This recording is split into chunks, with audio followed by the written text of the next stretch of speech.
The 30-year fixed mortgage just hit a one-month low. After months of pain, rates are finally drifting down, sitting somewhere around 6.3 to 6.6%, depending on the lender you ask. Millions of Americans are watching this number like hawks because it decides whether they can afford a home at all. But here is the uncomfortable truth. The rate may not fall as much as you were hoping. And the reason why is not what most people think. Let's start with what just happened. This week, mortgage rates dropped to their lowest level in roughly a month. A peace agreement involving Iran helped calm global markets. Oil prices eased, and bond markets stabilized. When markets relax, mortgage rates tend to follow. For a brief moment, hopeful buyers thought the long-awaited slide below 6% might finally be coming. But the celebration may be premature, and here is exactly why. Here is the single most important thing to understand about the 30-year fixed mortgage.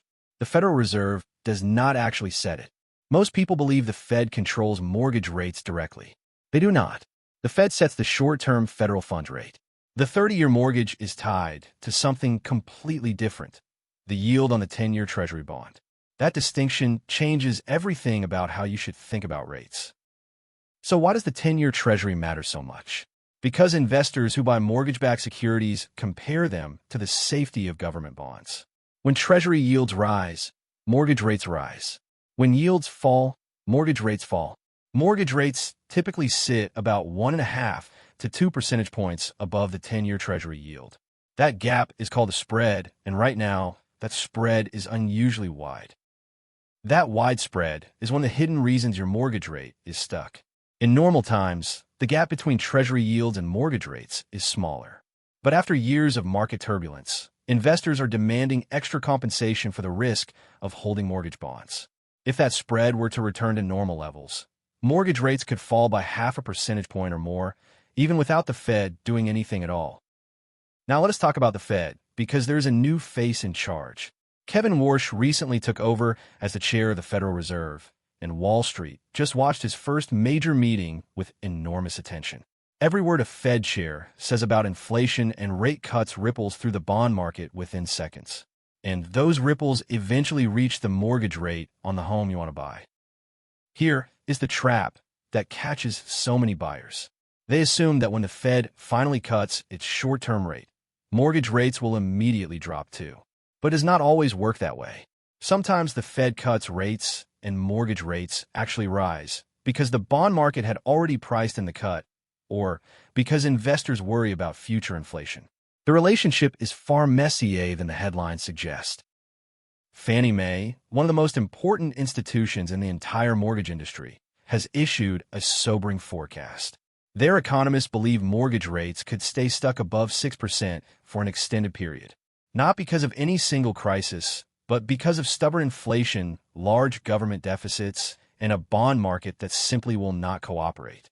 If they are right, the era of 3% mortgages is not coming back anytime soon.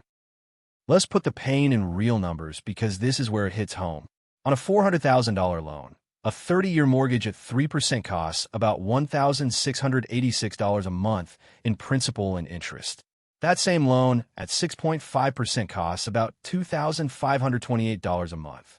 That is over $800 more every single month for the exact same house. Over the full life of that loan, the difference is staggering. At 3%, you pay roughly $207,000 in total interest. At 6.5%, you pay over $510,000 in interest. That is more than $300,000 in extra interest, simply because of when you happen to buy. This is why the 30-year fixed rate is arguably the most consequential number in American personal finance. So why do Americans still overwhelmingly choose the 30-year fixed over other options? Because of one word: certainty. With a 30-year fixed, your principal and interest payment never changes. Not in year 1, not in year 30. Whether inflation spikes or the economy crashes, your rate is locked. In an uncertain world, that predictability is worth an enormous amount, and it is why this loan remains the backbone of American homeownership. But the 30-year fixed is not your only choice, and in a high-rate environment, the alternatives deserve a serious look. The 15-year fixed mortgage carries a noticeably lower interest rate, often 0.5 percentage point or more below the 30-year. You pay it off in half the time and save a fortune in interest. The catch is a much higher monthly payment, which simply does not fit every family's budget. Then there are adjustable rate mortgages, or ARMs. An ARM offers a lower introductory rate that is fixed for a set period, often 5, 7, or 10 years, before it can adjust. Right now, with fixed rates elevated, ARMs are tempting because that intro rate can be meaningfully lower. But you are taking a gamble. If rates are still high when your fixed period ends, your payment could jump dramatically. Here is a strategy that smart buyers are using right now. It is called the marry the house, date the rate approach. The idea is simple. Buy the home you love today at whatever the current rate is, then refinance later if and when rates fall. You lock in the home and the price, and you treat the interest rate as temporary. It is a calculated bet that rates will eventually come down. But that strategy comes with real risks you must understand. Refinancing is not free. It typically costs 2 to 5% of the loan amount in closing costs. And there is no guarantee rates will fall enough to make refinancing worthwhile. If rates stay stuck above 6% for years, as Fannie Mae warns, you could be paying that high rate far longer than you planned. Date the rate, but know the risk. Let's talk about something most buyers completely overlook: mortgage points. When you buy points, you pay an upfront fee to permanently lower your interest rate. 1 point typically costs 1% of your loan amount and lowers your rate by about 0.25%.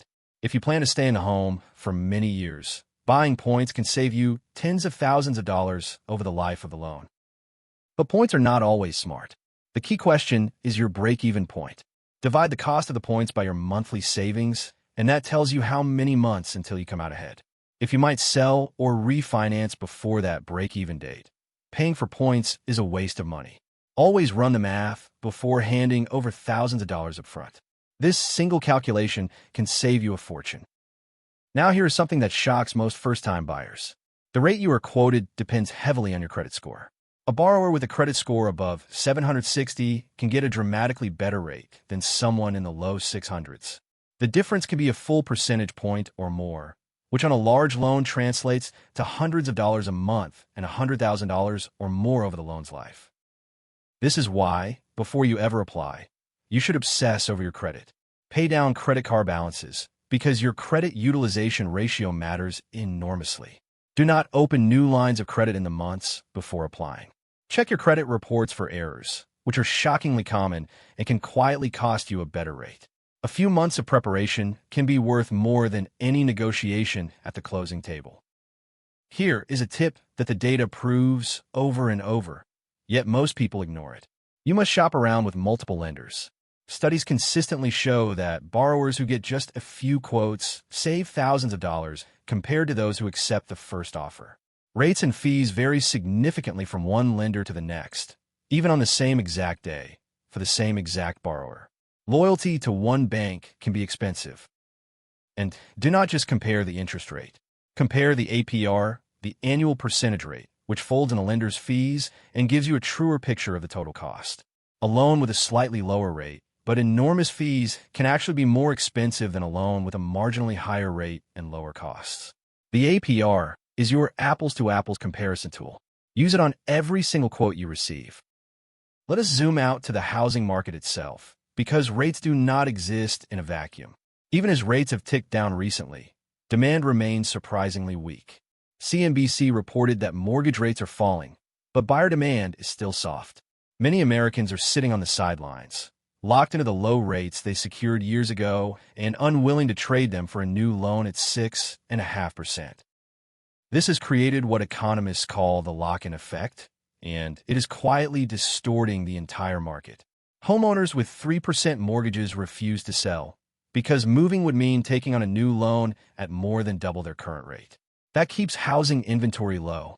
Low inventory keeps home prices high. So buyers face a brutal double squeeze. Expensive homes and expensive financing at the same time. It is a historically difficult moment to buy. So what do the experts actually predict for the rest of 2026? The forecasts are cautious. Most economists expect rates to drift gradually lower through the year, but very few are predicting a return to anything close to 5%, let alone the 3% rates of the pandemic era. The consensus is that the 30-year fixed will likely hover in the low to mid 6% range for the foreseeable future. But forecasts are notoriously unreliable, and that cuts both ways. At the start of recent years, many experts confidently predicted rates would tumble, only to watch them stay stubbornly high. Mortgage rates are influenced by inflation, government debt, global conflict, Fed policy, and investor psychology all at once. Anyone who tells you with certainty where rates will be next year is guessing. Plan for a range, not a single prediction. Here's a question that paralyzes so many buyers. Should I wait for rates to drop or buy now? There is no universal answer, but consider this. If you wait and rates fall, home prices may rise as more buyers flood back into the market, erasing your savings. If you buy now and rates fall later, you can refinance. Timing the market perfectly is nearly impossible, even for professionals. There is also a powerful psychological trap to avoid. Many buyers anchor to the 3% rates of a few years ago and feel that anything higher is a ripoff. But historically, a 6% mortgage is actually quite normal. In the early 1980s, mortgage rates exceeded 18%. The ultra-low rates of the pandemic were the historical anomaly, not the rule. Adjusting your expectations can free you to make a smart decision. If you do decide to buy, focus on what you can actually control. You cannot control the Fed, the bond market, or global politics. But you can control your credit score, your down payment, your debt-to-income ratio, and how aggressively you shop for the best lender. The buyers who win in a high-rate environment are not the ones who time a market. They are the ones who optimize every factor within their power. Consider your down payment carefully, because it does more than reduce your loan. A larger down payment means a smaller loan, lower monthly payments, and less total interest. Put down 20% or more, and you can avoid private mortgage insurance entirely, which can save you hundreds of dollars a month. But never drain your entire emergency fund to do it. Owning a home with no savings is a dangerous position. Watch your debt-to-income ratio closely, because lenders certainly will. This ratio compares your monthly debt payments to your monthly income, and it is one of the biggest factors in whether you get approved and at what rate. Most lenders want your total debt payments below about 43% of your income. Paying down car loans and credit cards before applying can be the difference between approval and rejection, or a good rate and a bad one. Let us address refinancing for current homeowners, because this is where the recent rate dip really matters. If you bought when rates peaked and they have since fallen, refinancing could lower your monthly payments significantly. The old rule of thumb was to refinance when you could drop your rate by at least 1 percentage point. Run the numbers, factor in closing costs, and calculate your break-even point before you commit to anything. Here is the bottom line on where we stand today. The 30-year fixed mortgage has eased to a 1-month low, offering a glimmer of relief. But powerful forces, from stubborn inflation to a wide bond spread to cautious Fed policy, are keeping it anchored above 6%. The dream of sub-6% rates is fading for now. Smart buyers are adjusting their expectations and focusing on what they can control. Whatever you do, do not let fear or false hope drive your decision. Do not buy a home you cannot afford just because you are afraid rates will rise. And do not endlessly wait for a perfect rate that may never come. Make a decision based on your own finances, your own timeline, and your own life, not on a headline or a prediction. Your situation is unique, and your plan should be too. If this breakdown helped you understand the 30-year mortgage better, do me one favor and hit that subscribe button right now. We cut through the noise and explain the money decisions that actually shape your life every single week. Coming up, we are tracking exactly where mortgage rates head next and what the Fed's next move means for your wallet. Do not miss it. Subscribe and let us navigate this market together.